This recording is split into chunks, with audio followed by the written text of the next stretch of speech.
আরে বাড়িতে চিকেন আনলেই সেই আলু দিয়ে মুরগির ঝোল আর নয় কষা।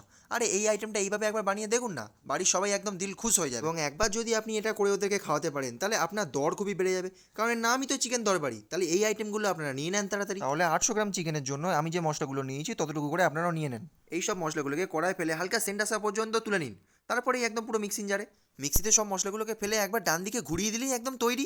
এই যা মশলা তৈরি হয়েছে পুরো রান্নাটা এই দিয়েই পুরো জমে যাবে। এইবার লালুর দোকানে সেই চিকেনগুলোকে ধুয়ে মুছে সাইড করে রাখুন। তারপর কড়াইতে হালকা শ্বশুরের তেল দিয়ে সেই কেটে রাখা 200 গ্রাম পেঁয়াজগুলোকে দিয়ে দিন। এরপরে পেঁয়াজটা একটু লাল লাল হয়ে আসলেই তারপরে আদা রসুনের পেস্ট দিয়ে হালকা কষানোর পরেই স্বাদ অনুসারে লবণ, হলুদ, তারপরে লাল রঙের একটা পাউডার মানে কাশ্মীরি মির্চ দিয়ে একদম হাতটা চালাতে থাকুন। একদম কষতে কষতে যখন দেখবেন এইরকম একটা কালার চলে এসছে, ঠিক তখনই আপনি সেই ভাজা মশলাগুলোকে দিয়ে দিন। ভেজে রাখা মশলাগুলোকে দিয়ে কিছুক্ষণ কষানোর পরেই সেই পাড়া লালুর দোকান দিয়ে আনা চিকেনগুলোকে দিয়ে দিতে হবে। এরপর দুটো টমেটোকে ছুরি কাঁচি যা দিয়ে পারবেন কেটে দিয়ে কিছুক্ষণ কষানোর পরেই ওপর থেকে টক দই আর 1 চামচ মতো ঘি দিয়ে আপনারা চাইলে এর পরিবর্তে বাটারও ইউজ করতে পারেন। এরপর মাংসটা 90% কুক হওয়ার পরে ওপর থেকে অল্প কিছু কসুরি মেথি ছড়িয়ে দিয়েই তৈরি হয়ে গেল আপনাদের সেই চিকেন দরবারি। এইবার শুধু অল্প কিছু নিয়ে একটু ভাতের সাথে মেখে মুখে খেয়ে দেখেন, ওহ সেই আলু দিয়ে পাতলা ঝোলের কথা ভুলে গিয়ে প্রত্যেক রবিবার এইটা বানাবে তার গ্যারেন্টি আমি নিলাম।